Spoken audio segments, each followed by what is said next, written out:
Maqaa Abbaa, kan Ilmaa, kan Hafuura Qulqulluu, Waaqa tokkoon ni amanna. Ameen. Kabajamootaa fi jaalatamootaa maatiiwwan Waaqayyoo.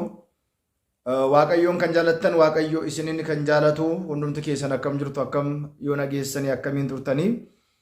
Gooftaan keenya akka badiif balleessaa keenya akka baay'ina cubbuu keenyaa osoo hin ta'in guyyaa har'aatiin kan nu ga'e galanni ulfinni isaatiif haa ta'u.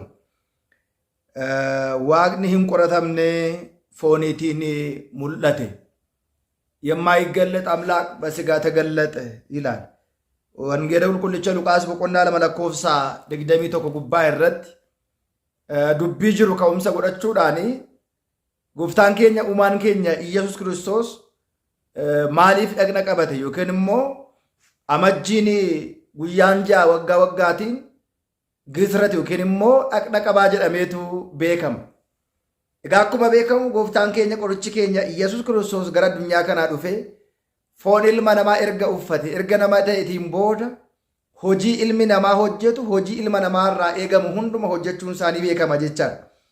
Kanaaf egaa anaaf dubbatti afaanii isin immoo gurrattiin dhageessan Waaqayyo qalbiittiin qalbeeffatan hunduma keenyaaf haa kennu jecha guyyaa har'aa kana dubbii sagalee Waaqayyo waliitiin hin barannaa. Waaqayyo hunduma keenya akka nu barsiisuuf akka nu gorsu fedhaaf jaallasaa nuuf haa ta'u. Egaa qulqullichi Luqaas akkuma dubbatu wangeela Luqaas boqonnaa 2 lakkoofsa 21 gubbaa irratti Waaqni hin qoratamne fooniitiin mul'atee jedhe. Ammana ga'a ammas ga'a jedhamee waaqummaa isaa namni kamillee qorachuu kan hin dandeenye. Sakatta'uu kan hin dandeenye, bira ga'uu kan hin dandeenye fooniin mul'achuu isaa sirraati argina jechaadha. Kanaaf egaa dhaqna qabaa jechuun maal jechuudha? Waggaa waggaatiin amajjii guyyaa 6 manni kiristaanaa keenya ni kabajji. Maaliif dhaqna qabatee maaliif barbaachise kan jedhu waliitiin hin laalla jechaadha. Egaa innis gizrat jechuun dhaqna qabaa jechuudha. Ayyaannumtichi sunuu ayyaana dhaqna qabaa yookiin immoo gizratii jedhameetu beekama. Egaa dhaqna qabaan jalqabaa kan inni eegale abbaa keenya Abrahaamiitiin jedha. Dhaqna qabuun kan inni eegale abbaa keenya Abrahaamiitiin seera uumamaa boqonnaa 17 lakkoofsa 9 kaasnee gaafa ilaallu dhaqna qabaan kan inni eegale bara abbaa keenya Abrahaamiitii kaasee seera uumamaa boqonnaa 17 lakkoofsa 9 kaasnee yoo dubbisne ni argana jechaadha. Itti aanee kakuu duraa keessatti warreen hin amanne warra amanin irraa addattiin baasuudhaaf mallattoo ta'ee tajaajilaa kan ture maalidha? Dhaqna qabaadha jedha.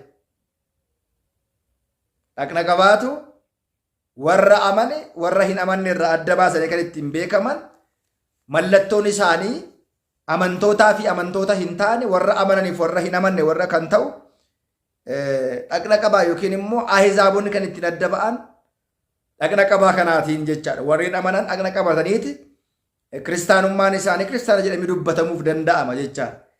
Itti aanee kakuu haaraa keessatti immoo bakka dhaqna qabaa kana cuuphaan bakka bu'eeraa jedha.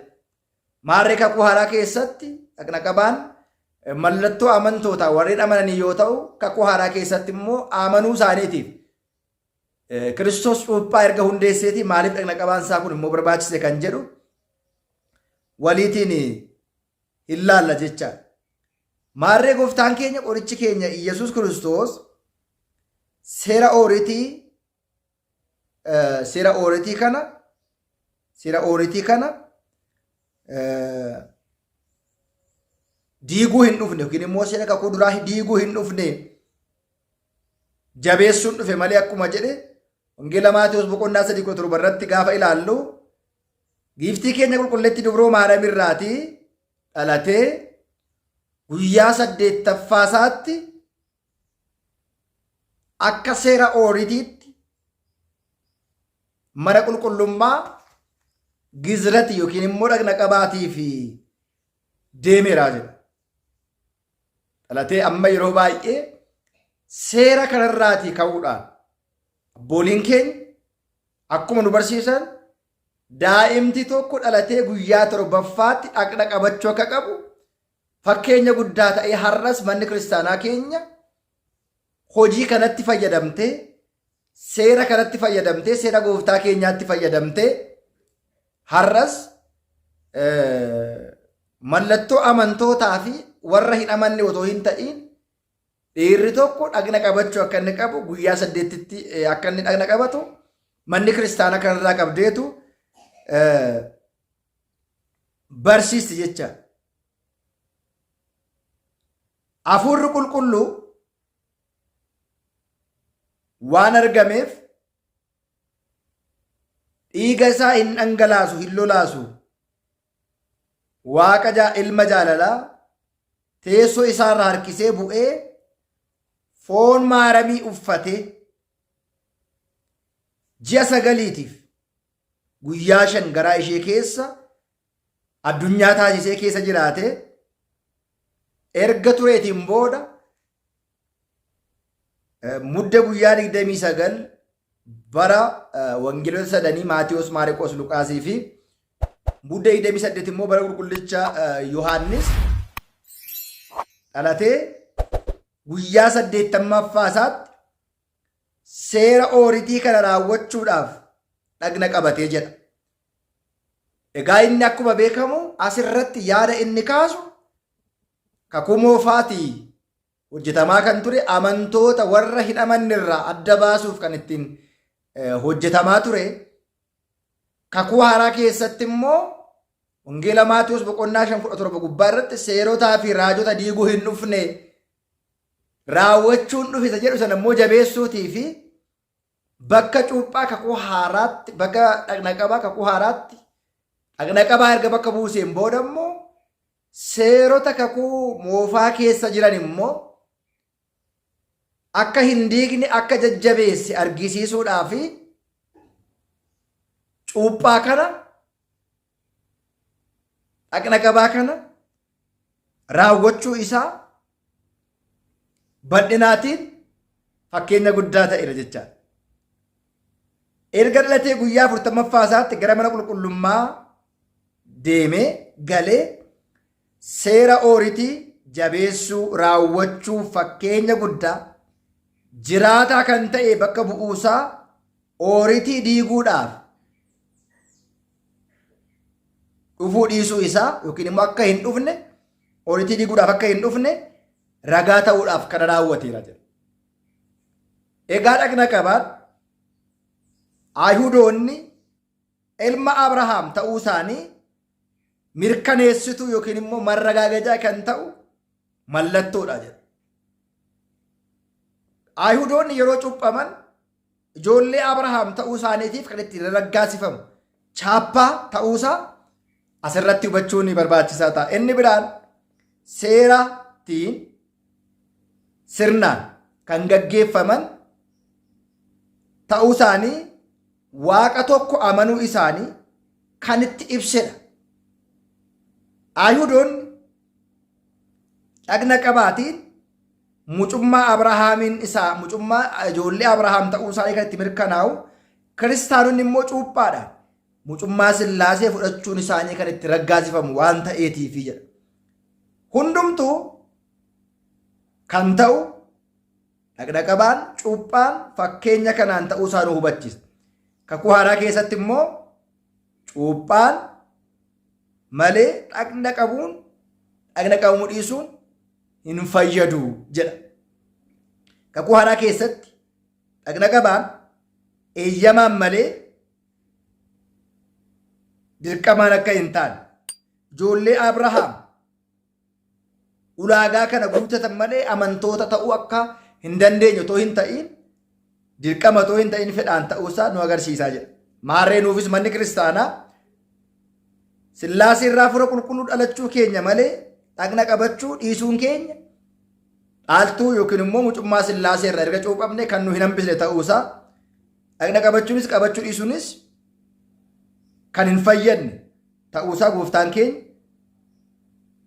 dhagna qabachuunis qabachuu dhiisuunis seera ooritii raawwachuu isaa yookiin immoo akka hidhamne agarsiisuuf malee waan biraaf akka hin taane sirraatii ni hubanna. Karaa biroo immoo kan hin fayyadne dubbii fayyinaa kan itti xumuramu yookiin immoo kan itti mirkanaa'u illee ogummaa fi hubannoodhaan akka taasise nu barsiisuudhaaf. Sirni kakuu duraa waan nurraati yookiin immoo waan hin hafneef inni jabeessuu dhufuusa ofii isaatii seera ooriitii diiguuf hin dhufne jedhee kan itti dubbatee fi kan itti mul'ate ta'uusa asirraatii bal'inaatiin baranna jecha. Maaree dhaqna qabaan Israa'elotaaf Abrahaam irraa dhalachuu isaanii mallattoo qofaa osoo hin ta'in amantaa Abrahaam qabachuu isaanii waraqaa eenyummaa isaanii jedha. Gooftaan keenya illee waaqa amala yoo ta'u iyyuu foon irraa Abrahaam irraati ilma Abrahaam mucummaa Abrahaamummaa isaa amantaa Abrahaamiin jabeessuuf hubachiisuudhaaf dhaqna qabaa raawwachuun isaa nu agarsiisa. Inni biraan dhaqna qabaan dhiiga dhangalaasuu Abrahaam waggaa 99ffaatti dhaqna qabachuusaa dhiiga dhangalaasuusaa abbooliin wareegamtoonni jedhameera. Abboota wareegamtootaa jedhameera. Innis maal agarsiisa? Fakkeenya wareegamtootaati jedheetu kaa'ee jira jecha. Asirraati maal baranna jennee gaafa ilaallu seera kennaan seera raawwataa fakkeenya ta'ee kan mul'ate ta'uusaa asirraati ilaaluu hin danda'ama. Kanaaf egaa amajji guyyaa 7